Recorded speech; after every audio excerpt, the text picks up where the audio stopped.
étape. Comment savoir s'ennuyer? Et qu'est-ce qu'il faut faire pour passer chaque étape? Chacun doit avoir ce plan clair dans sa tête et le mettre en application. Ça veut dire que c'est ça l'idée du programme, pour évoluer spirituellement. D'accord? Donc, chacun doit réfléchir dans sa tête. L'orgueil. Est-ce que je sais comment enlever l'orgueil? Comment on connaît qu'il y a de l'orgueil ou pas? Et comment on l'enlève? Ça doit être clair. Il y a une définition qui est claire et puis une façon qui est claire d'enlever l'orgueil. D'accord? C'est comment on enlève l'orgueil. Oui. Oui. Voilà. Donc ça, c'est l'orgueil. Et donc, il faut accepter la vérité et ne pas mépriser les autres. D'accord? Après, les exemples, les hadiths, les ça, les ça, les ça. Bon, c'est tout ça, comment dire, ça meuble, ça, c'est pour expliquer.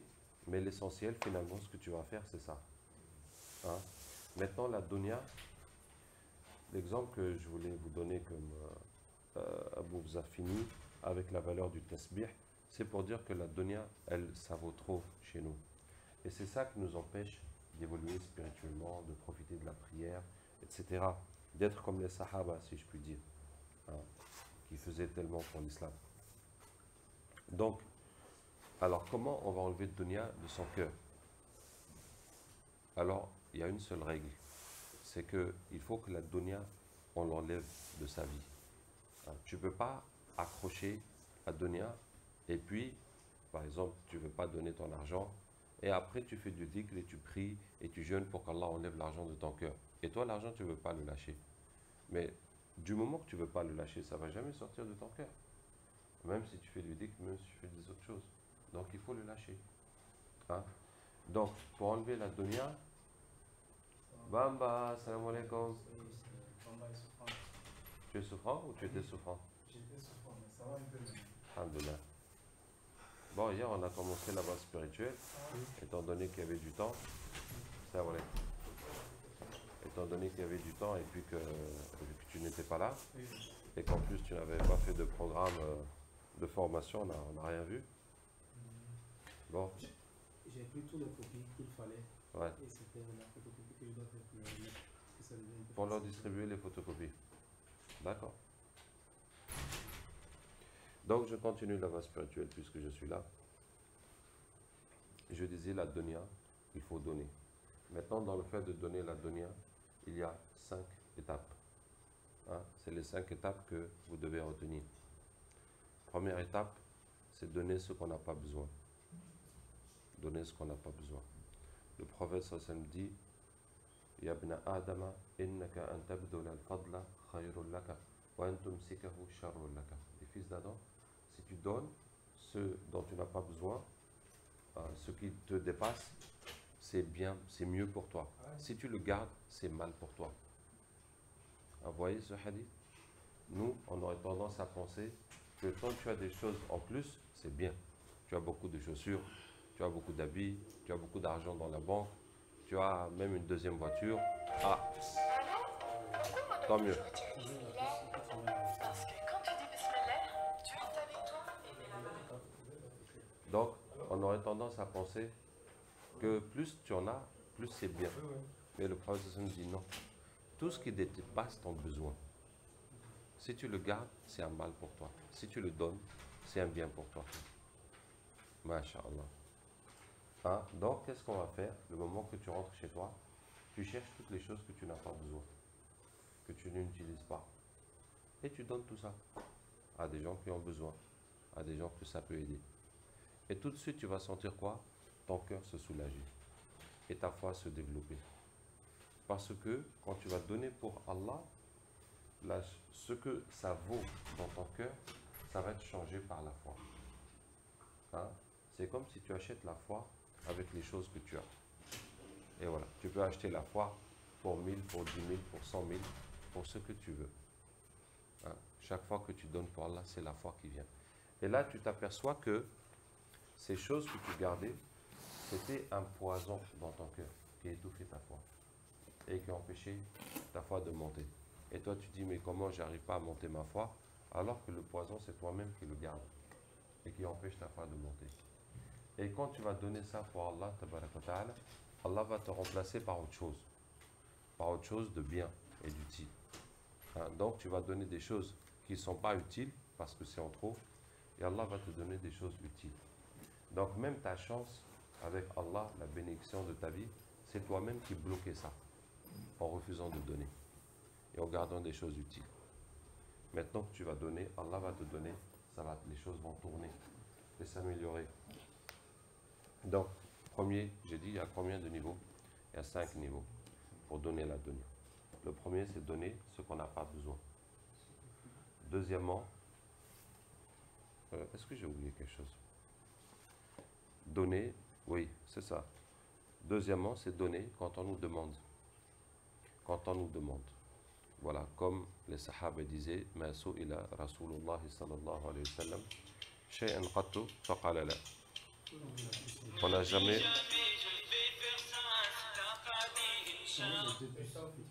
Alors, Qu'est-ce qu'on disait? il est occupé. Il attend de faire coup avec la.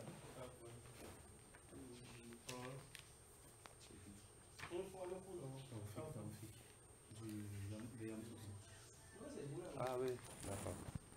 Donnez-moi salam. On était où? Donner ce qu'on nous demande. Le prophète sallam, les sahaba disent quoi qu'on lui demande? Il dit jamais non. Il dit jamais non. Donc il donne à chaque fois. Hein? Maintenant, quand tu as décidé de faire ça, de faire cette sunna, hein, malheureusement, souvent il y a des gens qui aiment la sunna, mais toutes les sunnas qui ne vont pas avec la nafs, ils les oublient. Donc ils aiment que les sunnas qui sont tranquilles. Hein? Et ça, c'est une sunna que le prophète sallam, tout ce qu'on lui donnait, demandait, il disait jamais non. Quand tu vas faire ça, tu vas dire, Ya Allah, moi je veux enlever la dunya de mon cœur, je veux avoir la foi, je veux suivre le chemin des sahaba, etc. Et j'ai décidé de donner tout ce qu'on me demande. Qu'est-ce qui va se passer? Il va se passer que les gens vont venir, hein, comme s'ils font la queue, donne-moi ceci, donne-moi cela, est-ce que tu peux me donner ci, est-ce que tu n'as pas ça? Et tu dis, ah, mais comment ces gens-là, ils ont pu savoir que moi j'ai décidé de donner ce qu'on me demande? Et tout le monde y vient comme ça. En fait, là, ça veut dire que Allah ta'ala a accepté ton intention. Et Allah t'envoie les gens pour enlever de ton cœur tout ce qui t'empêche de connaître Allah. Hein, enlever de ton cœur toutes les choses auxquelles tu es attaché. Ça veut dire que avant tu étais dans un chemin qui va vers Allah, maintenant tu es dans une autoroute qui va vers Allah.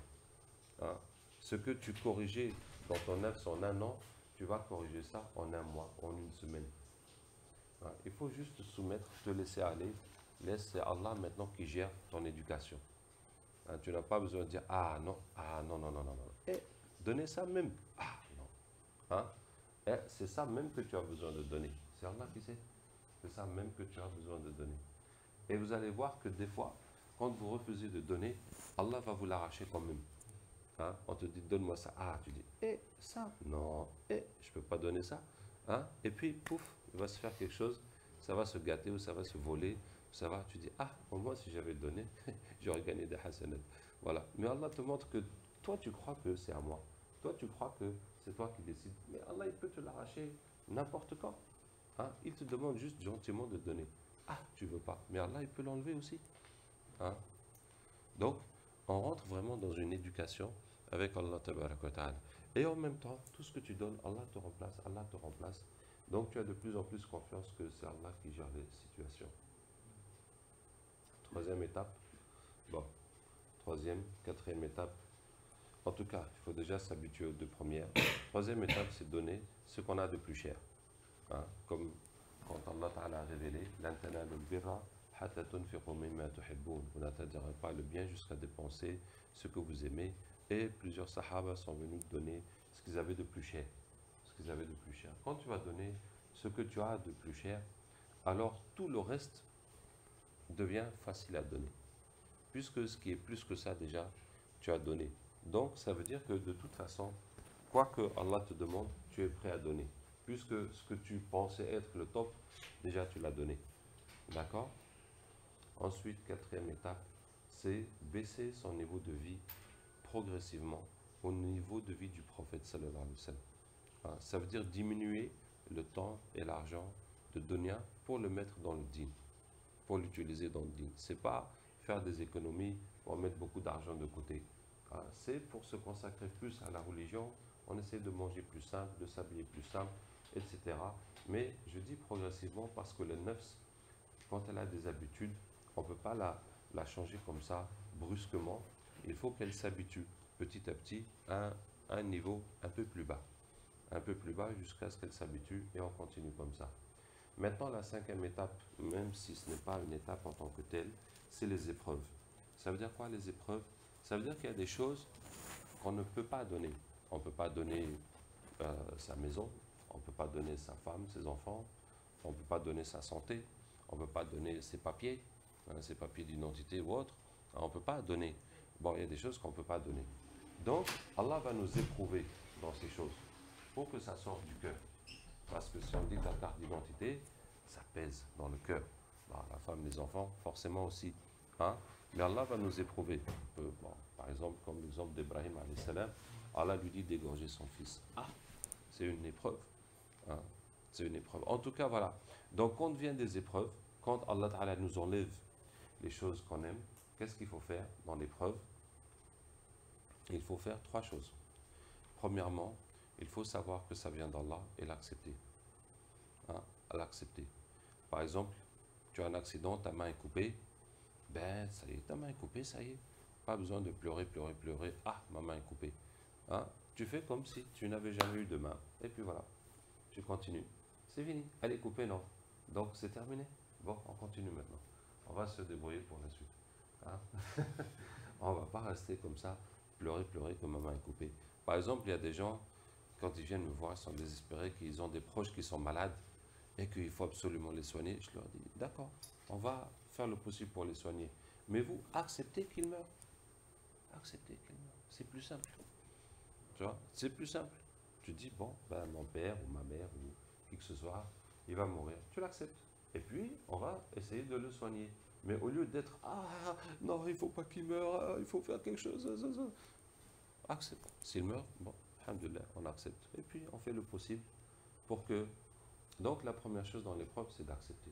Allah a voulu que ce soit comme ça. Que ce soit, par exemple, le repas est gâté, ou bien on est perdu, ou bien on est en panne dans une route, il n'y a personne, on va passer la nuit ici. Quel que soit, l'argent est perdu, tout ce que tu as gagné, on te l'a volé ou je ne sais quoi. Alhamdoulilah, tu acceptes. Ce qu'Allah a fait, tu sais que ça vient d'Allah, tu sais que ça vient d'Allah, pas besoin de faire des reproches et tout, tu acceptes.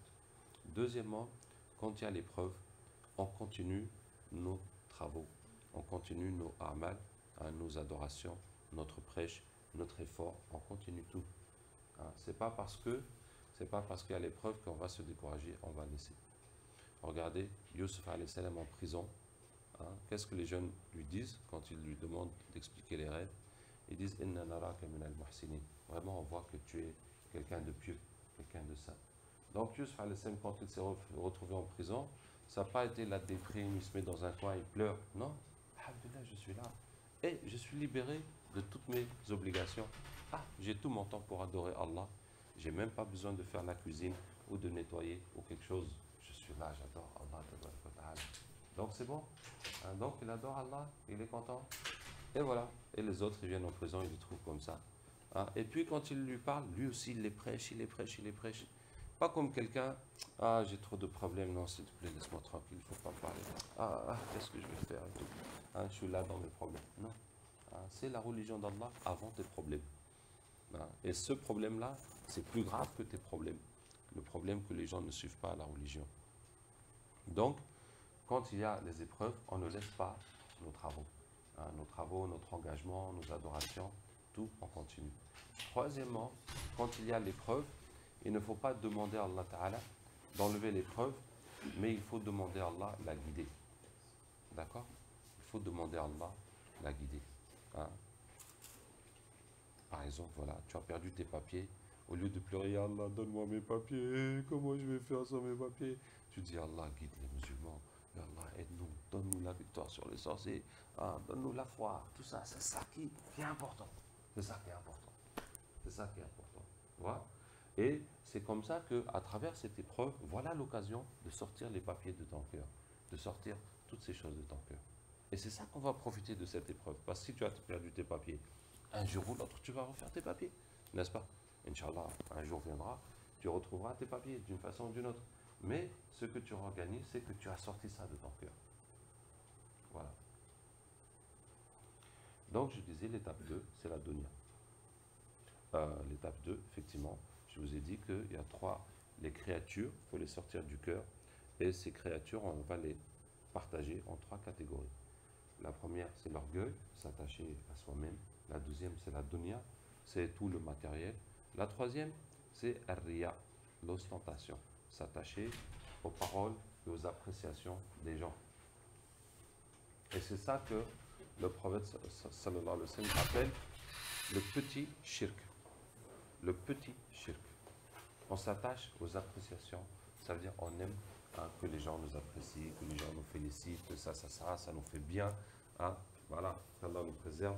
Hein, peut-être même des fois on va faire exprès pour que les gens voient, pour que les gens entendent, pour que les gens sachent que voilà, nous on fait ceci, on fait cela, qu'Allah nous préserve.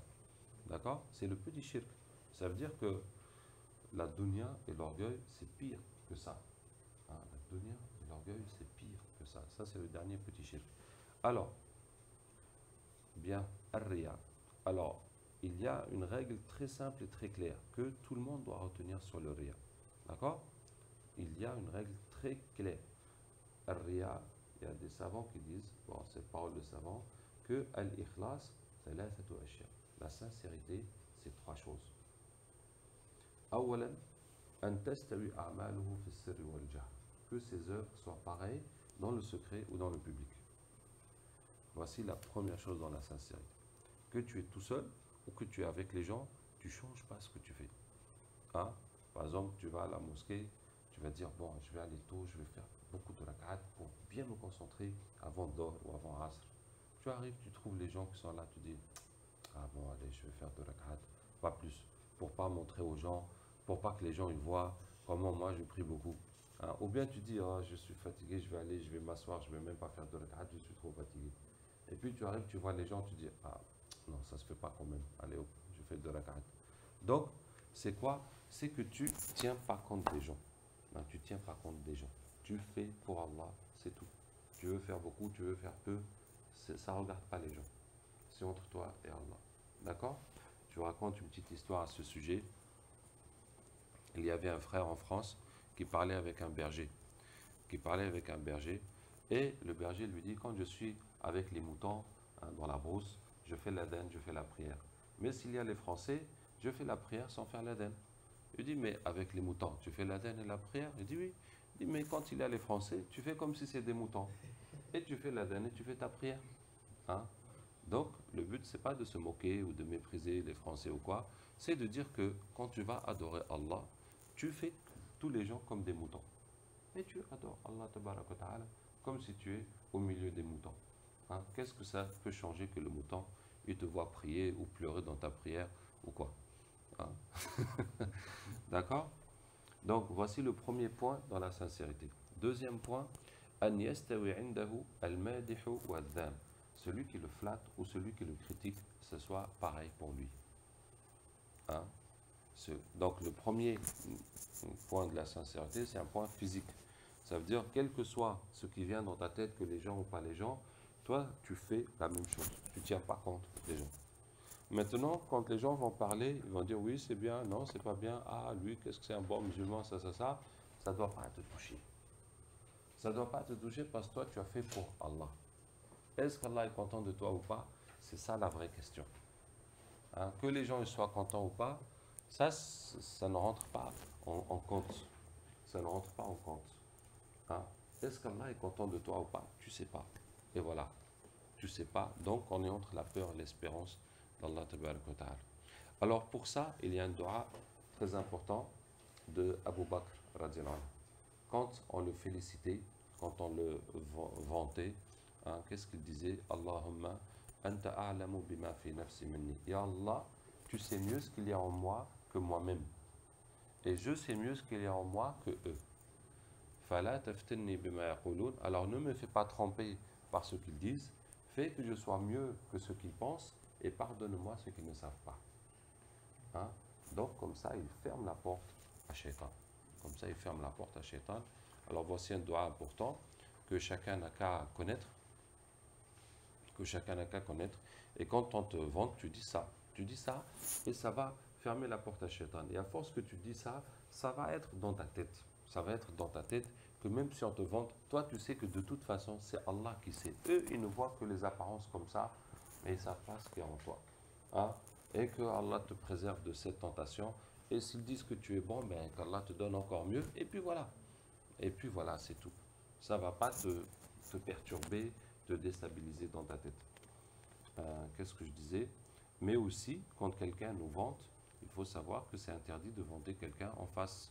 Que le prophète sallam a interdit de faire ça. Bah, il y a dans les hadiths des exceptions. Donc le prophète sallam, il a vanté certains sahaba, etc.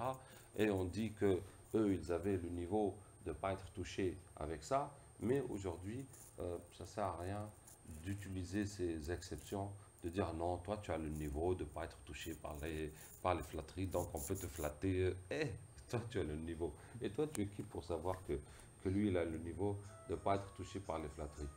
Hein? C'est le prophète sallam qui a pu apprécier ça, c'est tout.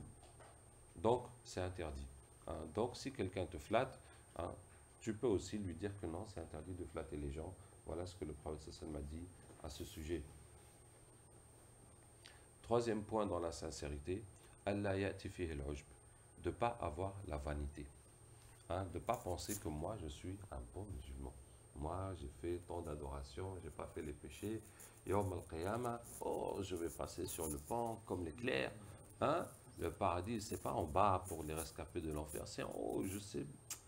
Pour arriver au prophète, je ne sais pas s'il me manque 1 degré ou bien 2 degrés. Hein? C'est ça. La vanité, hein, de ne pas avoir la vanité. Et en quoi la vanité, ça contredit la sincérité?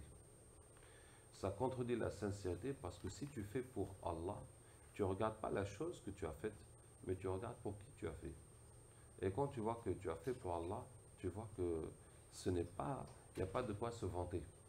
Il n'y a pas de quoi être fier. Hein, il n'y a pas de quoi être fier. Et au sujet de la sincérité, l'imam Shafi'i, rahimahullah, dit إِذَا أَنْتَ خِفْتَ عَلَى عَمَلِكَ الْعُجْبَ. Si tu crains la vanité pour tes œuvres, regarde la satisfaction de qui tu cherches, la satisfaction d'Allah. Quelle récompense tu demandes? La récompense du paradis. Quelle punition tu crains? La punition de l'enfer. Quel bienfait tu remercies? Alors, regarde les bienfaits qu'Allah t'a donnés, que ce soit matériel ou que ce soit spirituel. Et qu'est-ce que tu as fait pour remercier ça?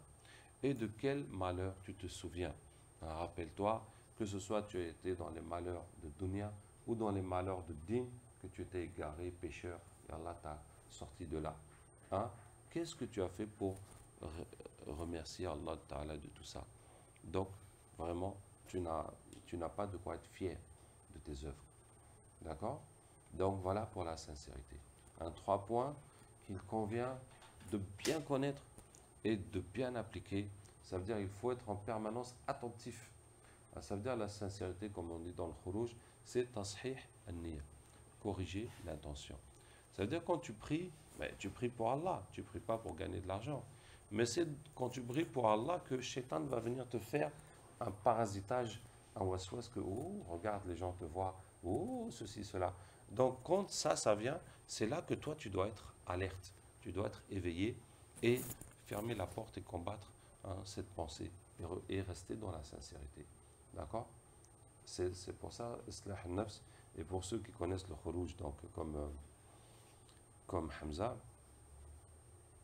ce qu'on dit dans la sortie, c'est la même chose en fait. On dit que la sincérité, il faut corriger, il faut faire l'intention au début de l'action, corriger au milieu et faire l'istighfar à la fin. Et quand on dit comme ça, bon, ça fait vague. Hein, mais en fait, au début, faire l'intention pour Allah, ça veut dire ne pas tenir compte des gens. Et adorer comme s'il y a les gens ou il n'y a pas les gens, c'est la même chose. Et au milieu, corriger l'intention, c'est quand les gens vont parler, critiquer ou apprécier. Donc, il ne faut pas être influencé par les remarques des gens. Et à la fin, faire l'istighfar pour ne pas avoir la vanité, mais regarder que ce qu'on a fait, c'est peu par rapport à ce qu'on devrait faire pour Allah tabaraka wa ta'ala. Donc ça se rejoint comme ça. Bien. Qu'est-ce que je disais? La sincérité. Et voilà les trois choses qu'on enlève du cœur. L'orgueil, la dunya, le riya, l'ostentation. Bien, maintenant, on va commencer à connaître Allah tabaraka wa ta'ala. Alors, comprenez bien, vraiment ce cours que je vous donne, la voie spirituelle, c'est pas comme des informations globales générales. C'est un programme qui est très précis. Il faut maîtriser chaque étape.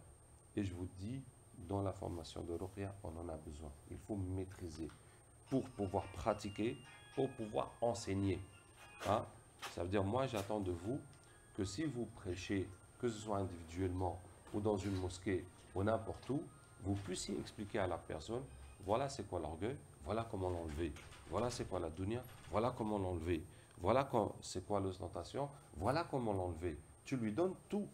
Hein, tu lui donnes tout pour que lui, il profite, il puisse le faire. Hein, c'est ça que j'attends de vous. C'est ça que j'attends de vous. Et pas que 3 ans après qu'on a commencé, et je suis encore le seul qui puisse vous expliquer ça. Bon, je ne suis pas le seul. Il y a quelques-uns, mais ils sont trop peu, qui ont maîtrisé ça. D'accord? Il faut que chacun puisse faire ça. Et quand vous allez vous lever dans votre mosquée ou dans un prêche ou n'importe où et parler de ça, mais les gens vont profiter. Hein? Et quand vous allez appliquer ça, ça va vous ouvrir des voies spirituelles. Ça va vous ouvrir une compréhension du Coran, une compréhension des hadiths, une compréhension de beaucoup de choses. Et vous pourrez développer. Bon, ce n'est pas le but d'apprendre à prêcher, à parler. Le but, c'est soi-même de se corriger, de profiter. Mais une fois qu'on a profité, on peut aider les autres à profiter. Alors que quand soi-même, on n'a pas vraiment profité, on essaie de coller quelques phrases, de coller quelques hadiths, tout, pour faire un discours donné. Ben voilà, on est vide et puis on donne quelque chose de vide. Hein, c'est comme ça. Hein. Bon, donc, accrochez-vous bien. Maintenant, on va rentrer dans la connaissance d'Allah. Le premier niveau de la connaissance d'Allah, c'est de savoir qu'Allah est le créateur. Maintenant, vous pouvez me dire, mais on sait que c'est Allah le créateur. Ah, mais c'est pas comme ça. C'est pas comme ça. Regardez par exemple. Allah tabaraka wa ta'ala dit أَفَلَمْ يَنْظُرُوا إِلَى السَّمَاءِ فَوْقَهُمْ كَيْفَ بَنَيْنَاهَا وَزَيَّنَّاهَا وَمَا لَهَا مِنْ فُرُوجٍ. N'ont-ils pas vu le ciel au-dessus d'eux? Comment on l'a construit, on l'a embelli et il n'a pas de faille. Est-ce qu'ils n'ont pas vu le ciel? Ben oui, tout le monde voit le ciel. Il se peut qu'on voit le ciel 100 fois par jour. C'est vrai ou pas? Hein? Tu peux voir le ciel 100 fois par jour. Quand tu as vu le ciel 100 fois par jour, combien de fois est-ce que tu as pensé à la grandeur d'Allah? Combien de fois est-ce que tu as médité sur la création d'Allah? Aucune. Hein? Aucune. Ça veut dire que tu es complètement inconscient que c'est Allah le créateur. Tu n'as pas compris. Tu n'as pas compris. Alors que si tu marches, tu vois de l'argent par terre, là, ça se réveille. L'argent, hein, ça se réveille. Ou bien tu marches, tu vois une belle voiture, waouh, oulala, hein, tu vas parler, hé, t'as vu la voiture là, hein, tu vas parler de ça. Donc, c'est la dunya qui va réveiller tes yeux, hein, qui va réveiller ton cœur. Mais quand tu vois la création d'Allah, tu n'as rien vu. Tu n'as pas vu quelque chose, voir quoi? Mais regarde, quoi, qu'est-ce qu'il y a, qu'est-ce qu'il y a? Tu vois pas les nuages? Mais quoi, qu'est-ce qu'ils ont les nuages? Hein? Tu vois rien. Hein? Les signes d'Allah, la puissance d'Allah, tu vois rien. Hein? Si c'est l'argent, si c'est autre chose qui va toucher le cœur, là tu as bien vu. Et tu vas parler et ça va te toucher. Hein? Donc c'est ça que on est inconscient. On n'a pas compris qu'Allah est le créateur. Hein? C'est comme ça dans la tête. Mais dans la réalité, c'est que le matériel qu'on voit, que nos intérêts, etc., etc. Les choses qui peuvent nous toucher. Alors regardez par exemple, aujourd'hui tout le monde parle de la situation dans le pays. Tout le monde est accroché aux infos. Allah Ta'ala nous a donné un exemple, mais là je sors un peu du cadre, hein, sur les infos. Les infos. C'est quoi l'adiyat et dabha? C'est les chevaux qui courent, qui allaitent. Et les chevaux, ils ne courent pas pour faire la course des PMU. Ils courent pour la guerre. hein, ils courent pour la guerre. فالعاديات ضبحة فالموريات قدحة qui font sortir des étincelles avec leurs sabots qui tapent sur les pierres. Hein. فالمغيرات صبحة qui attaquent à l'aube. فأثرن به نقعة qui soulève la poussière. فوسطن به جمع. Ils arrivent au milieu du village, attaqués. Hein? Ce matin, tu entends les infos 6 heures. Cette nuit, les F-16 sont arrivés, ils ont détruit le palais présidentiel. Quoi? Tout le pays est attaqué. Hein? Quoi? Tout le monde. Et après, qu'est-ce qu'Allah dit? Innal insana li rabbihi lakanud. L'homme est renégat à son Seigneur. Hein? Voilà. La grande info du jour, c'est les gens n'adorent pas Allah. Les gens ne sont pas reconnaissants envers Allah. Hein? Combien de colère, de malédiction d'Allah descend encore en ce jour sur les hommes à cause de leurs péchés, à cause de leurs mécréances. Voici la vraie info. Hein? Pas la guerre, la paix, les tremblements de terre, les choses. La vraie info aujourd'hui sur cette terre, combien de péchés montent à Allah et combien de bonnes actions. Hein? Combien de malédictions d'Allah descend, combien de miséricorde. Voilà. Hein? C'est ça le vrai problème.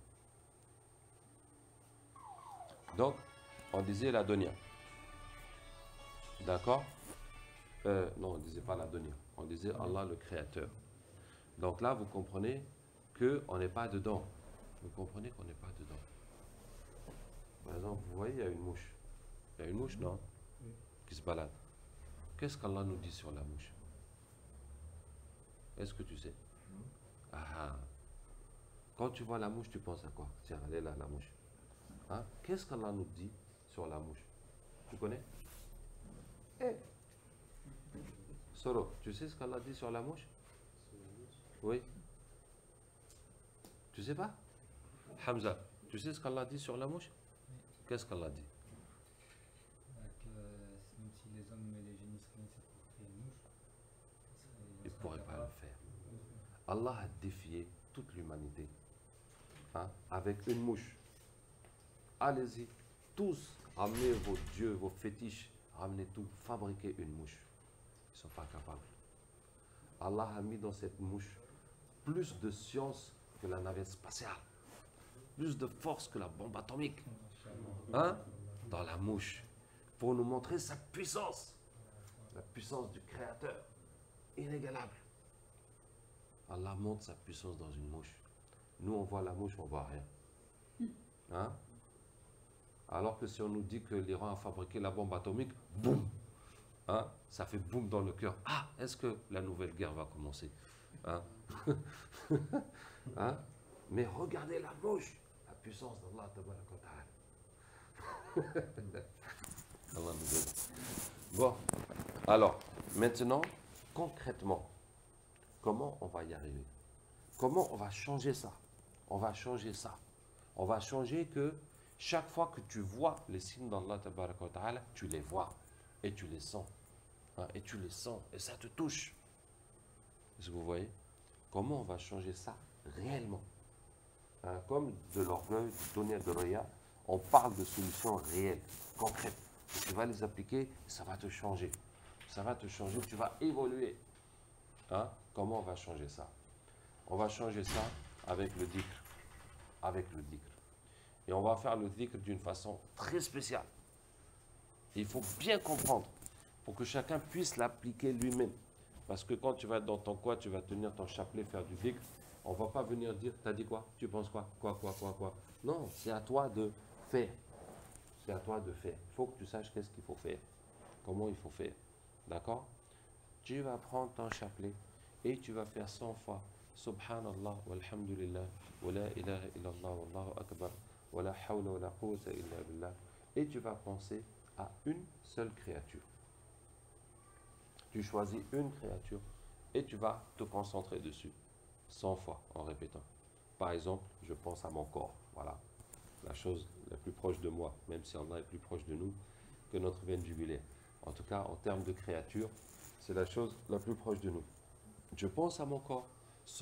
Subhanallah, comment Allah a fait ce corps fantastique.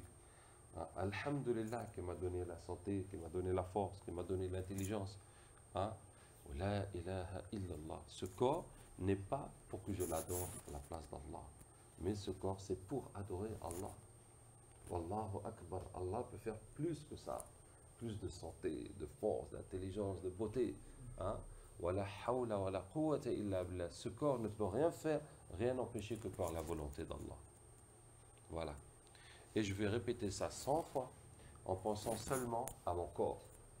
Et quand je vais faire ça, il y a beaucoup de pensées qui vont venir dans ma tête. Beaucoup de pensées. Je vais commencer à penser à droite, à gauche, plein d'autres choses. Hein? Pourquoi? Parce que c'est Shaitan qui ne veut pas qu'on fasse du dhikr, qui ne veut pas qu'on se concentre avec Allah tabaraka wa ta'ala.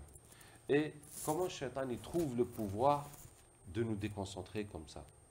Parce que le prophète sallallahu alayhi wa sallam a dit Ash-shaytanu jathimun ala qalbi ibn Adam. Shaitan est accroupi sur le cœur de l'homme. Quand il évoque Allah, il se tait. Quand il oublie, il murmure. Idha dhakara khanasa wa idha ghafala waswasa. C'est pour ça qu'il s'appelle al-waswas al-khannas, celui qui murmure et qui se tait. Chaque fois que tu oublies Allah, il parle dans ta tête. Chaque fois que tu penses à Allah, il se tait. Hein? Il se recule. Maintenant, dans notre vie, combien de temps est-ce qu'on pensait à Allah et combien de temps est-ce qu'on oubliait Allah? Hein? On va trouver que à plus de 99% du temps, on oubliait Allah. Et pendant tout ce temps-là, Shaitan a bien rempli nos têtes avec toutes sortes de choses. Hein? Et c'est ça qui lui donne le pouvoir que quand on veut maintenant évoquer Allah, il ramène toutes ces choses. Rappelle-toi ceci, rappelle-toi cela. Hein? Et c'est un phénomène particulier, comme a dit le prophète sallallahu alayhi wa sallam, que Shaitan il vient dans la prière, quand on fait l'adhan, il part, quand après il revient, quand on fait l'iqam, il part, après il revient, il se met à parler à la personne dans la prière, il lui dit Udkur kada, rappelle-toi ceci, rappelle-toi cela, qu'il n'avait pas dit avant. Alors, ça veut dire que ce que Shaitan ramène, c'est des souvenirs. Il ne te ramène pas des paroles que tu ne connais pas. Comme moi je te parle, je te dis ah tiens, tout à l'heure j'ai vu ça, ça, ça. Je vais te dire quelque chose que tu ne connais pas du tout. Et je vais t'amener l'info. Hein, donc Shaitan, quand il parle dans nos têtes, il ne ramène pas des infos qu'on ne connaît pas du tout. Hein, c'est des souvenirs. Rappelle-toi ceci, rappelle-toi cela, rappelle-toi cela.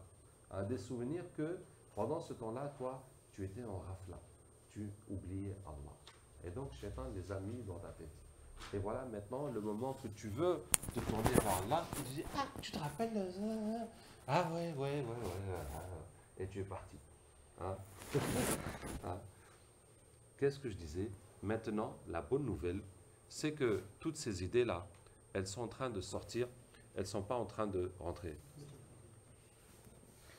Elles sont en train de sortir. Alors, ça veut dire, c'est comme si une maison est pleine de poussière, tu commences à balayer et la poussière va tout remplir. Mais cette poussière est en train de sortir. Donc tu vas continuer à balayer jusqu'à ce qu'il n'y a plus de poussière du tout. Hein, et que ta maison soit claire. Donc tu vas faire les 100 fois le tasbih en pensant à une seule créature. Chaque fois qu'une pensée vient, dès que tu t'aperçois que tu es sorti de ton tasbih, tu coupes la pensée, tu reviens là où tu es. D'accord? Tu n'essaies pas de terminer ta pensée ou de dire tiens, comment j'ai fait pour sortir, j'ai pensé à quoi d'abord? Parce que là, tu vas continuer à tourner sans jamais chose.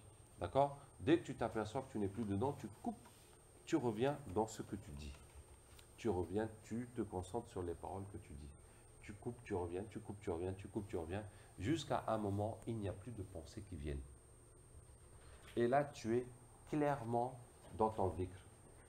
Alors là, mes frères et mes sœurs, ça va être une nouvelle expérience spirituelle. Ça veut dire que tu vas te retrouver dans un état où tu n'as jamais été.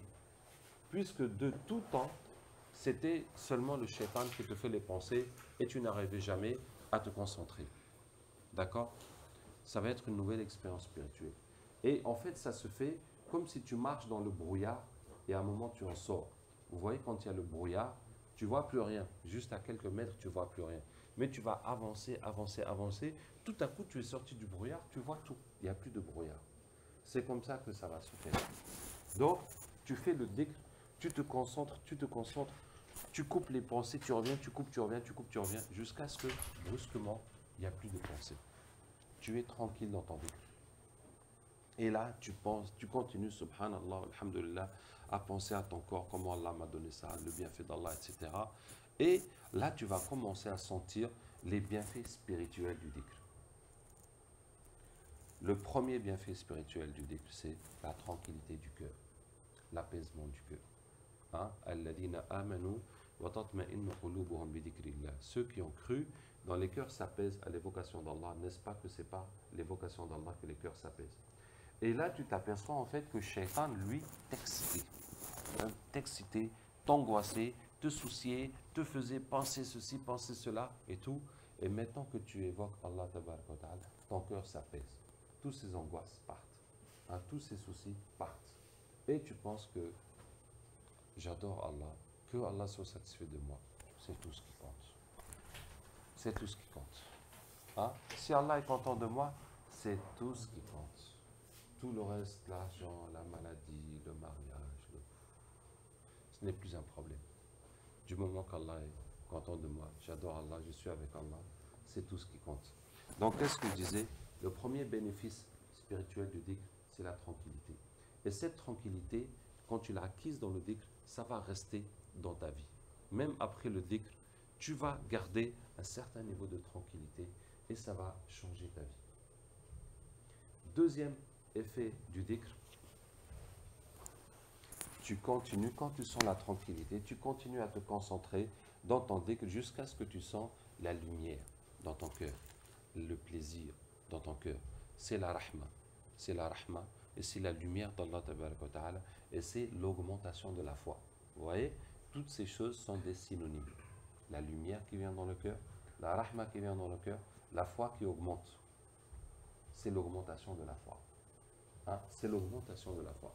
Et cette lumière qui vient dans le cœur, ça a quel effet? Ça a quel effet sur quel effet concret? Ça a l'effet que ça enlève les ténèbres du cœur. Et ça veut dire quoi que ça enlève les ténèbres du cœur? Ce n'est pas quelque chose de juste une image qui ne se traduit par rien de concret. Ça veut dire que toutes les mauvaises choses que tu désirais et que tu combattais, hein, et avec qui tu es en combat, ça veut dire que des fois tu les fais, tu es déçu. Des fois tu les évites, tu es content. Hein. Toutes ces mauvaises choses, tu ne les désires plus. Ça ne t'intéresse même plus. Tu ne sens plus d'attirance envers ces choses. Donc tu les laisses sans effort. Tu n'as plus besoin de te battre pour les laisser. Ça ne t'intéresse plus. Et toutes les bonnes choses que tu te battais pour les faire, hein, tu vas les faire sans effort. Tu vas les faire naturellement. Tu ne sens plus un blocage, tu ne sens plus quelque chose qui te retient, tu ne sens plus cette paresse ou quelle autre contrainte qui t'alourdissait. Tu les fais de bon cœur. Hein, c'est ça que ça t'illumine le cœur. Ça veut dire qu'avec une séance de dhikr, tu peux gagner une foi qu'il aurait fallu un an d'effort pour y arriver. Hein, la lumière. Quel autre effet de la lumière? La lumière va éclairer ta compréhension. Hein, va éclairer ta compréhension. Tu vas mieux comprendre la religion, mieux comprendre le Coran, mieux comprendre les hadiths. Hein, pour vous donner un exemple, c'est comme si on va me bander les yeux. Et on me dit, lui là, c'est qui? J'essaie de toucher, les cheveux, c'est comment, la taille, c'est comment. Je vais dire, bon, c'est Mohammed. D'accord? Mais si j'enlève le bandage et je regarde, je ne réfléchis plus. Je ne me pose pas la question. Je sais que c'est Mohammed. Donc, c'est comme ça, quand on a la lumière, on comprend les choses directement. Alors que quand on n'a pas la lumière, bon, est-ce qu'il n'y a pas un moufti qui peut me trouver une solution pour ça? Blablabla. Bla, bla, bla. Et on essaie de comprendre, de compliquer. Lui, il a dit ça, l'autre, il a dit ça et tout. Alors que quand on a la lumière, on a compris. On voit et c'est clair et c'est tout. On n'a pas besoin de poser la question. D'accord? Donc, ça va illuminer ta compréhension comme ça. D'accord? Donc, les effets de la lumière. Et maintenant, quand tu as fait ça dans le dhikr, tu as fait le dhikr, tu as fait le subhanallah, alhamdulillah, je me suis concentré sur mon corps, hein, pour voir la puissance, les bienfaits d'Allah à travers ce corps. J'ai combattu les pensées jusqu'à ce que je suis dedans. Après le dhikr, maintenant, il y a un troisième effet. C'est quoi? C'est que chaque fois que je vais voir mon corps, je vais me rappeler d'Allah. Chaque fois que je vois ma main, je dis Allahu Akbar, regardez comment Allah a fabriqué ça. Mais c'est fantastique. Hein? Quand je me vois dans le miroir, je dis Alhamdulillah, ya Rabbi, j'ai des yeux pour voir. Hein? Ce que je me suis concentré à dire, à m'efforcer dans le dhikr, maintenant, ça va devenir une réalité dans ma vie. Chaque fois que je vois cette créature, ce n'est pas moi qui va faire l'effort de ah oui, oui, oui, oui, Allah m'a créé la main. Ah oui, oui, c'est vrai, c'est vrai, c'est vrai. Ah oui, oui, c'est le bienfait d'Allah. Non, c'est pas ça. C'est dès que je le vois spontanément, ça me rappelle Allah. Hein, ça me rappelle les bienfaits d'Allah. D'accord? Et là, nous avons inversé la règle du shaitan. Hein, la règle du shaitan, c'est quoi? C'est quand on essaye d'adorer Allah, quand on essaie d'évoquer Allah, il nous ramène la dunya. Hein, et maintenant, qu'est-ce qui se passe? Quand on voit la dunya, on se rappelle Allah. Hein, quand on voit mon corps, je me rappelle Allah. Après, je vais faire le dhikr sur le ciel. Chaque fois que je vois le ciel, je me rappelle Allah. Puis je fais le dhikr sur les mouches. Chaque fois que je vois les mouches, je dis Allahu Akbar. Hein, etc., etc. Je vais prendre tour à tour toutes les choses, toutes les choses, pour que tout ce que je vois, ça me rappelle Allah. Et vous voyez que là, nous aurons appliqué combien de versets du Coran? Hein? Ce verset, Wafi anfusikum afala tubsirun. En vous-même, ne voyez-vous pas les signes d'Allah? On va l'appliquer. Afalam yanduru ila sama. N'ont-ils pas vu le ciel? On va l'appliquer. Hein? L'exemple de la mouche. Tous ces versets-là vont devenir une réalité dans notre vie. Hein? Et vous voyez que à la Mecque, il n'y avait pas encore les ordres, les obligations. Hein? C'est venu la plupart à Médine. Donc, qu'est-ce que les Sahaba appliquaient dans le Coran? C'est les versets de la foi. Hein, c'est de vivre ces versets tels qu'Allah Ta'ala nous décrit, tels qu'Allah nous dit. D'accord? Donc, voici pour niveau 4, qui est Allah le Créateur. Tiens, ferme la porte, qu'est-ce qu'elle a à s'ouvrir? Tu veux pas, on peut voir. On va bien.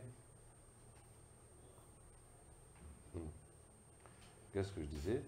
Donc, Allah le Créateur, c'est comme ça que, est-ce que vous voyez que c'est quelque chose de très concret? Comment ça va venir dans notre vie? Alors, voilà, subhanallah. Est-ce que vous imaginez ces versets-là ont passé à côté depuis des années? Hein? On n'a jamais vu que ce n'est pas dans notre vie. Et comment ça va venir dans notre vie? Et le dhikr, on le fait aussi depuis des années. Mais on n'a jamais vu que comment on va profiter de dhikr. Comment ça va être une formation. Hein? Ça va être un acquis spirituel. Donc, c'est très important. Vous voyez pourquoi je suis très attaché à cette voie spirituelle, que chacun le fasse. Que chacun le fasse. Tu ne vas pas être en train de faire du dhikr. Toi-même, tu ne sais pas pourquoi tu fais du dhikr. Hein, tu le fais parce qu'on gagne des hasanets et ça. Mais tu as gagné quoi de ton dhikr? Gagné quoi? Tu as gagné quoi de ta prière? Gagné quoi? Mais j'ai prié, c'est tout. Je vais gagner quoi? Il y a quoi à gagner dedans? Hein? Hein? D'accord? Qu'Allah nous aide. Bon, maintenant, quand on a fait le dhikr, et on a eu la lumière, etc., maintenant, il faut protéger ce dhikr. Il faut protéger ce dhikr. Hein? Il faut le protéger. Parce que si après le dhikr, tu vas écouter n'importe quoi, tu vas parler n'importe quoi, tu vas aller n'importe où, faire n'importe quoi, perdre ton temps, ta tête, ça va être comme une maison où on a ouvert toutes les portes, toutes les fenêtres, et le vent tape dans tous les sens. Donc, toute la poussière va revenir vite fait. Elle va revenir vite fait. Et quand tu vas revenir faire du dhikr, tu vas trouver ça très lourd à enlever encore, combattre encore les idées. Et tu ne pourras pas, et tu vas abandonner. D'accord? Et tu vas abandonner. Donc, maintenant qu'on a enlevé cette poussière, il faut être vigilant à ce qu'elle ne revienne pas. Hein? Et pour ça, il y a un choix qu'il faut faire dans sa vie, il y a une décision qu'il faut prendre, c'est quoi? Hein? Ceux qui se détournent des futilités, des paroles futiles et de toutes les futilités. D'accord? De toutes les futilités. Si tu ne peux pas laisser les discussions blablabla, inutiles, il faut que tu t'assoies, blablabla. Donc là, le dhikr, la lumière, il faut oublier ça. Tu ne vas jamais y arriver. Ça va toujours être le dhikr, juste faire le tour du chapelet, hein, les prières, juste faire la gymnastique et continue comme ça. Hein. Dans ta tête, c'est Shaitan qui est bien assis là-bas, qui te donne les directives, qui te ramène les idées. Hein. Et puis ton corps, il adore Allah, mais ta tête, elle est chez Iblis, chez Shaitan. Hein. Donc, qu'est-ce que je dis? Si tu veux te changer spirituellement, hein, le prix à payer. Il y a l'effort de faire du dhikr, mais après, il faut prendre la décision de se détourner de toutes les futilités. Hein. Et vous voyez dans ce... Allah dit قد أفلح المؤمنون الذين هم في صلاتهم خاشعون والذين هم عن اللغو معرضون. Ils ont gagné les croyants qui se recueillent dans leurs prières et qui se détournent des futilités. Et il y a un lien entre les deux. Tant qu'on ne se détourne pas des futilités, on ne peut pas se recueillir, avoir le khushu' dans son adoration. Donc, qu'est-ce que je disais? Il faut se détourner des futilités. Et il faut remplir sa journée au maximum avec le dhikr. Avec le dhikr, le Coran, les adorations, les invocations. Et nous avons des du'as pour tout genre de situation que nous devons apprendre. Le du'a du vent, de la pluie, du matin, du soir, quand tu vois quelque chose de bien, quand tu vois quelque chose de mal, etc., etc., etc. Et tout ça, c'est des points de repère pour que chaque fois, tu reviens à Allah. Chaque fois, hein, tu sois sûr que tu es connecté, bien connecté avec Allah Tabaraka wa Ta'ala. Et donc, ces du'as aussi qu'on fait quotidiennement, quand on rentre, quand on sort, etc., il faut aussi les ressentir et les vivre. Pas juste les dire que oui, j'ai dit le du'a. Mais ton cœur, tu as senti? Non, j'ai rien senti du tout. Hein? Non, c'est pas ça. Il faut aussi le vivre. Bon, voici en ce qui concerne maintenant pour le reste des adhkar. Est-ce que je vais vous donner tout le détail? Je pense qu'il faut que, tant qu'à faire, je vous donne tous les détails. Sinon, j'ai peur que... Bon, en tout cas, sinon, chacun doit avoir le livre hein, pour pouvoir tout avoir, pour pouvoir tout avoir. Mais, puisque je suis là, je vais vous faire tous les détails. Vous voyez que tout ça, c'est quelque chose de concret et de pratique. Hein.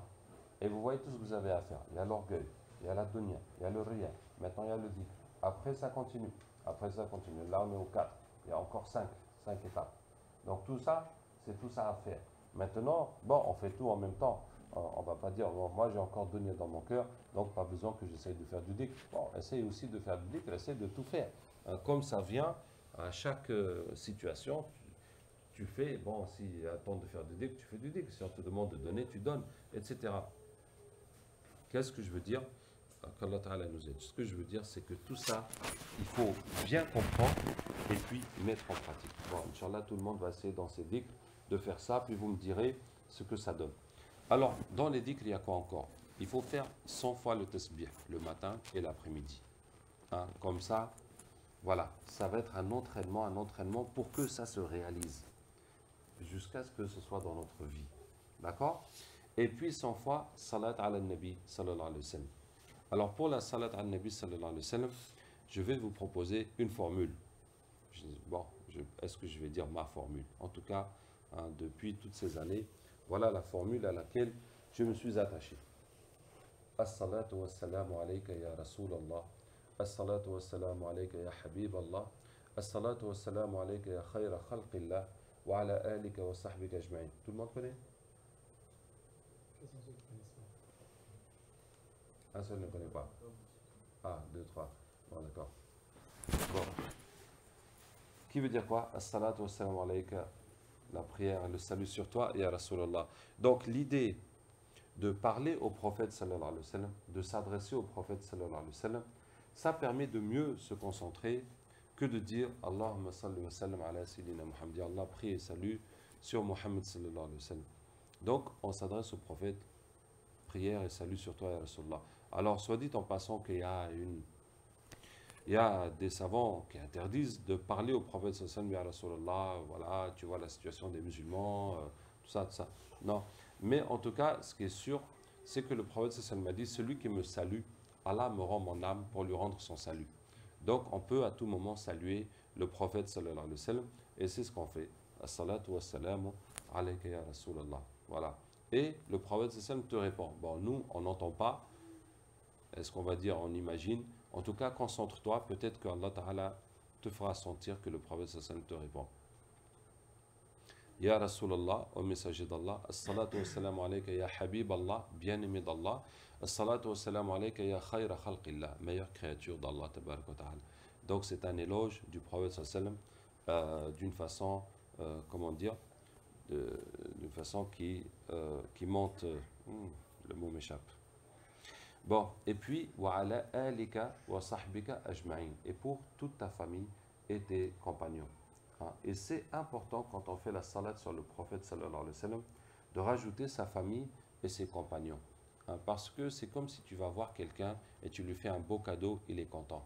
Maintenant, tu vas le voir, tu lui fais un beau cadeau pour lui et pour chacun de sa famille et de ses amis. Donc là, vraiment, tu l'as comblé. Là, vraiment, quoi que tu vas lui demander, il ne pourra pas refuser. Hein? Donc, rajouter, parce que aussi, on ne peut pas aimer le prophète sallallahu alayhi wa sallam et négliger ceux qu'il aime. Hein? Parce que ce sont ceux-là que lui-même aimait et qui, eux, l'ont aimé plus que nous. Hein? Donc, on ne peut pas aimer et suivre le prophète sallallahu alayhi wa sallam si eux aussi, on ne les aime pas et on ne les suit pas. Hein? D'accord? Donc quand vous dites ça, ça vous fait 3 salats al nabi sallallahu alayhi wa sallam. Donc si vous comptez 100, vous faites 33 plus 1 ou bien plus 3 si vous voulez. D'accord? Et ensuite il y a l'istighfar. Aussi faire 100 istighfar le matin et le soir. Bon, l'istighfar aussi, je vais vous proposer une formule qui est la formule de Omar ibn al-Khattab radiyallahu anhu. Et Sayyidina Omar disait Rabbi ghfirli dhulmi wa kufri. Rabbi ghfirli dhulmi wa kufri. Ça veut dire, Ya Allah, pardonne-moi mon injustice et ma mécréance. Et quelqu'un lui dit, هذا الظلم فكيف الكفر. Bon, l'injustice, d'accord, mais quelle mécréance. Et Sayyidina Omar lui dit, Inna al-insana li dhalumun kafar. Que Allah dit, l'homme est excessivement injuste et mécréant. Et comme je suis un homme, ben, je suis forcément dedans. Hein? Et qu'est-ce que ça veut dire? Rabbi ghfirli dhulmi wa kufri. Alors suivez bien. Rabbi ghfirli dhulmi wa kufri. L'injustice. L'injustice, par excellence, c'est le shirk. Puisqu'Allah Ta'ala dit Inna shirka la dhulmun adhim. Allah t'a créé, t'a tout donné. Toi, tu vas adorer quelqu'un d'autre que lui. C'est ça qui est une injustice. Maintenant, regardez. Tout ce qu'on fait que Allah ne veut pas, que Allah n'aime pas. Tu fais quelque chose que Allah n'aime pas. Ça veut dire que tu ne l'as pas fait pour Allah, tu l'as fait pour autre chose qu'Allah, forcément. Puisque Allah n'aime pas cette chose, mais toi tu l'as fait. Donc tu l'as fait pour un autre qu'Allah. Donc c'est une forme de shirk. Est-ce que vous voyez? Donc tout ce qu'on fait que Allah n'aime pas, on va dire c'est une injustice. C'est le dhulm. Tout ce que tu fais que Allah n'aime pas. Tu as fait quelque chose pour un autre qu'Allah et tu as laissé ce qu'Allah veut pour faire ce qu'Allah ne veut pas pour autre chose qu'Allah. Donc c'est une injustice. Rabbi ghfirli dhulm. Et le kufr, la mécréance, c'est quoi? Il y a deux mécréances. Renier Allah, renier les bienfaits d'Allah. Allah te donne des bienfaits, tu es ingrat de ces bienfaits. C'est une mécréance, renier les bienfaits d'Allah. Maintenant, quand Allah te donne des bienfaits, tu es supposé faire quoi? Tu es supposé faire le bien, adorer Allah avec ses bienfaits. Quand tu n'as pas fait ce qu'il faut faire avec les bienfaits d'Allah, tu as commis une ingratitude envers Allah. Est-ce que vous comprenez? Allah te donne le temps. Toi, tu ne vas pas prier à la mosquée. Bon, ce n'est pas un péché, mais tu n'as pas fait ce qu'Allah aime. Donc, c'est une ingratitude. Parce qu'Allah t'a donné la santé, t'a donné le temps, et tu es là, et tu as mangé, et tu manques de rien, et pourquoi tu n'y vas pas? Tu es ingrat. Si Allah t'arrache la santé, là, tu vas pleurer. Mais Allah t'a tout donné, et toi, tu es ingrat. Est-ce que vous voyez? Donc, tout ce qu'on ne fait pas que Allah aime, c'est une ingratitude. Puisqu'Allah nous donne les bienfaits, nous donne la possibilité de faire cette chose et nous, on ne la fait pas. Donc, nous avons été ingrats envers Allah tabarak wa ta'ala. Donc, quand tu dis Rabbi ghfirli dhulmi wa kufri, tu regardes tout ce que tu as fait que Allah n'aime pas. Et tout ce que tu n'as pas fait que Allah aime. Et ce que tu as fait que Allah n'aime pas, c'est une injustice. Ce que tu n'as pas fait que Allah aime, c'est une ingratitude. D'accord? Et tu dis Rabbi ghfirli dhulmi wa kufri. Et tu regardes tout ce que tu as fauté, en faisant ce qu'Allah n'aime pas, en laissant ce qu'Allah aime, tu demandes pardon à Allah. C'est clair? Qu'Allah nous aide. Bien. Je vais finir avec la question du Coran. Il y a des patients qui attendent ou pas? Non? C'est une seule. Bon, d'accord. On va finir ça. Et puis, on laissera la suite, Inch'Allah, une autre fois. De toute façon, il y a les autres modules aussi. Mais vraiment, hein, je n'ai pas encore décidé de vous faire des examens. Ce n'est pas une question d'examen. Et ce n'est pas une question de vous forcer, malgré vous, à apprendre à appliquer ça. Mais c'est quand même pour le bien de tous. Et comme je vous dis, on ne peut pas rester dans la ruqya et ne pas évoluer spirituellement. Ça ne colle pas. Ça ne colle pas. Bon, le Coran, on a besoin tous les jours aussi de lire le Coran. D'accord? Lire combien? Ah, je vais vous faire très bref. C'est lire 2 hizb. 2 hizb, c'était le minimum chez les Sahaba. Certains terminaient le Coran, la plupart terminaient le Coran en une semaine. Certains en moins d'une semaine. Et le minimum, c'était en un mois. Donc, lire 2 hizb tous les jours. D'accord? Maintenant, ceux qui ne savent pas lire, ils vont apprendre à lire, ils vont lire ce qu'ils peuvent, jusqu'à ce qu'ils arrivent à lire 2 hizb facilement. Ok? Donc, s'il vient dans notre groupe, ou bien où que vous soyez, dans votre mosquée ou dans votre famille, hein, et quelqu'un qui ne sait pas lire l'arabe, eh ben, faites tout votre possible pour lui apprendre à lire. Qu'au moins il sache déchiffrer le Coran. D'accord? Et j'ai une méthode pour ça que j'ai diffusée. Je pense que certains l'ont encore. Hein, une méthode simple pour ceux qui savent déjà lire le français, pour apprendre l'arabe. Et ça va très vite, par la grâce d'Allah Ta'ala. Maintenant, si vous savez lire, alors il faut savoir que quand le prophète sallallahu alayhi wa sallam dit « Iqra'ul Qur'an » quand il dit « lisez le Coran », parce que le Jordanier viendra intercéder pour les siens, etc. Il ne s'agit pas de lire dans le livre. Puisqu'au temps du prophète sallallahu alayhi wa sallam, il n'y avait pas des livres de Coran. Et la plupart ne savaient pas lire. Donc quand il dit lisez, ça veut dire réciter. Et ça veut dire essentiellement réciter dans la prière. Comme on dit que l'imam a lu telle sourate, ça veut dire qu'il a récité. Hein? Et comment était le Coran chez les Sahaba radiallahu anhu? Ils apprenaient à l'oral. Même ceux qui savaient lire n'apprenaient pas dans les livres. Ils apprenaient à l'oral. On répète, ils répètent jusqu'à ce qu'il a appris. Quand tu as appris une sourate ou des versets à l'oral et que tu n'as pas le livre, comment tu vas faire pour ne pas l'oublier? Il faut que toi-même tu le récites chaque fois. Et de préférence dans tes prières. Hein? Et quand les Sahaba apprenaient, ils comprenaient et ils appliquaient avant de venir apprendre la suite. Donc chez les Sahaba, apprendre, réciter, prier, notamment prier la nuit avec le Coran, appliquer le Coran, c'était une seule et même chose. Tout ça se faisait ensemble. Hein? Il n'y en avait pas qui connaissaient le Coran, mais qui ne priaient pas la nuit ou qui ne l'appliquaient pas. Et puis pour prier avec le Coran, il fallait absolument l'avoir appris. Pour avoir appris, il faut avoir appliqué. Donc tout va ensemble. D'accord? Maintenant, pourquoi je vous dis ça? Parce que mentalement, le fait de lire le Coran dans le livre, c'est ce qui a moins d'effet sur la personne.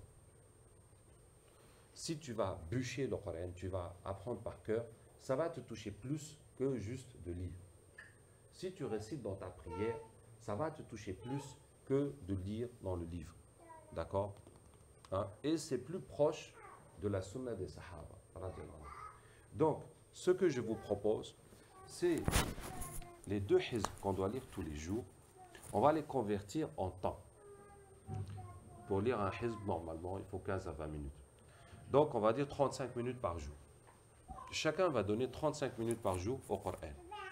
Maintenant, les 35 là, on va les partager entre lecture, apprentissage et révision.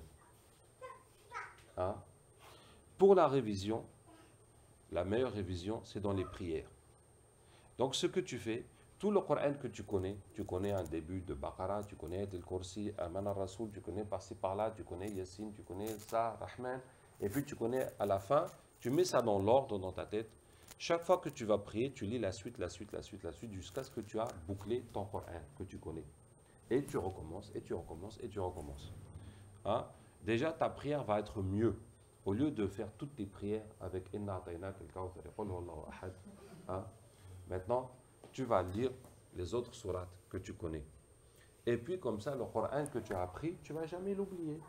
Même si tu apprends un verset, même si c'est le verset de Ruqya, ou même si tu as trouvé un verset qui t'a plu, ou tu as préparé un cours, tu as préparé une intervention, tu as bûché un ou deux versets, mais ce n'est pas grave. Chaque fois que tu les mets dans leur ordre et tu pries avec. Comme ça, au moins, ces versets, tu ne les perdras plus. D'accord?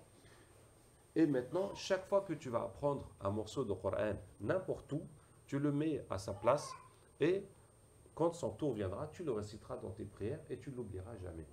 D'accord? Donc voilà. Tant qu'on ne connaît pas beaucoup de Coran, ça suffit. Si on connaît quelques hizb, jusqu'à 10, jusqu'à 15 hizb, ça suffit juste de le réciter dans ses prières. Hein, il faut au minimum, je vais dire, les tourner une fois dans la semaine. Donc le Coran que tu as, quand même, tu vas le finir en moins d'une semaine. Bon, tant que c'est comme ça, tu n'as pas besoin de donner un temps spécial pour la révision. Donc la révision se fait dans la prière, c'est tout. Donc le temps qui reste, tu vas bûcher et tu vas lire. Et tu vas donner beaucoup plus de temps à bûcher le Coran qu'à lire. Donc par exemple, les 35 minutes par jour, 10 minutes, tu vas lire de A à Z le Coran, de Baqara à Nas, et 25 minutes, tu vas bûcher. Tu prends la sourate suivante que tu vas prendre, tu bûches pendant 25 minutes. Chaque jour, chaque jour, chaque jour, chaque jour, chaque jour. Tout ce que tu as bûché, tu le mets à sa place dans le Coran et tu le répètes dans tes prières. Comme ça, tu es sûr de ne pas l'oublier et tu avances, tu avances, tu avances, tu avances. Et comme ça, vraiment, tu es beaucoup plus proche de la sunna des Sahaba que de simplement lire superficiellement. Hein, comme ça, le Coran. Tu bûches. Maintenant, à côté de ça, il faut faire un effort de comprendre, donc d'apprendre l'arabe, d'apprendre le tafsir, etc., d'appliquer. Bon, on est dedans aussi. Mais en tout cas, en ce qui concerne la lecture, voici la formule que je vous propose. On va s'arrêter là pour la voie spirituelle. La conclusion où je veux arriver aujourd'hui, c'est que quand on a compris ce système de dhikr, ce système d'enlever les pensées de sa tête, de se concentrer, on n'a plus de temps à perdre. Hein? Si tu as du temps libre, voilà l'occasion. Ça veut dire avec ce système de dhikr, tu peux n'importe quand, n'importe où, faire du dhikr, nettoyer ta tête, te concentrer avec Allah, avoir la lumière et augmenter ta foi. Voilà, tu as un outil pour augmenter ta foi à volonté. N'importe quand, tu n'as pas besoin d'être dans un endroit particulier, avec des gens particuliers, dans des circonstances particulières, où que tu sois n'importe quand. Hein, tu n'as qu'à faire du dhikr, te concentrer, enlever les mauvaises pensées, les pensées de shaitan, et avoir la lumière et augmenter ta foi. Hein, tu peux l'avoir, le faire n'importe quand. Donc, il ne faut plus avoir de temps à perdre. Hein, il ne faut plus avoir de temps à perdre. On ne peut plus s'ennuyer. Hein, on va comme ça gagner la foi n'importe quand. Et puis le Coran, voilà, on a dit 35 minutes par jour. Mais s'il se trouve que tu n'as rien à faire et que tu as beaucoup plus de temps libre, eh bien, tu vas bûcher beaucoup plus de Coran. Hein, beaucoup plus de Coran.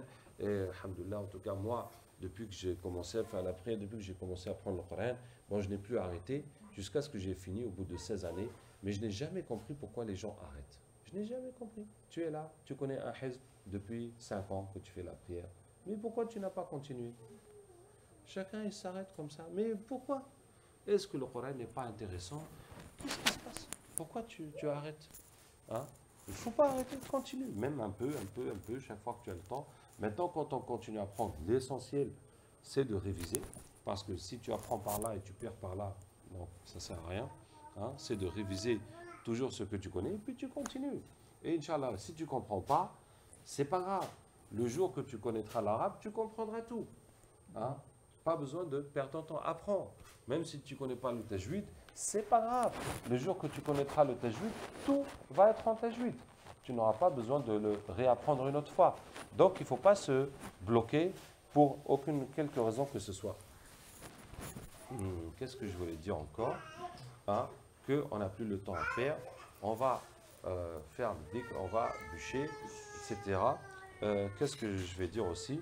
Hein, voilà. Aussi, je compte pour vous pour former les autres, par exemple ceux du groupe qui ne sont pas présents, ou n'importe qui, ou bien entre vous, vous pouvez en discuter, mais non seulement on attend de vous de pratiquer ça, de bien le comprendre, le maîtriser, de le mettre en pratique, et aussi de l'enseigner.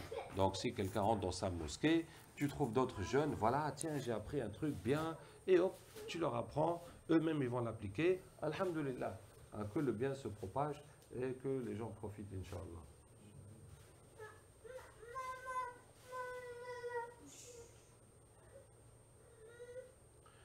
Il y a encore les autres étapes. Bon, ben, vous voyez qu'il y a déjà assez de choses à appliquer comme ça. qu'Allah Ta'ala nous aide, Inch'Allah. Ok. سبحانك اللهم وبحمدك نشهد أن لا إله إلا أنت نستغفرك ونتوب إليك. سبحان ربك رب العزة عما يصفون وسلام على المرسلين والحمد لله رب العالمين. Que leçon pour réciter, combien de versets de Coran sur la même raquette?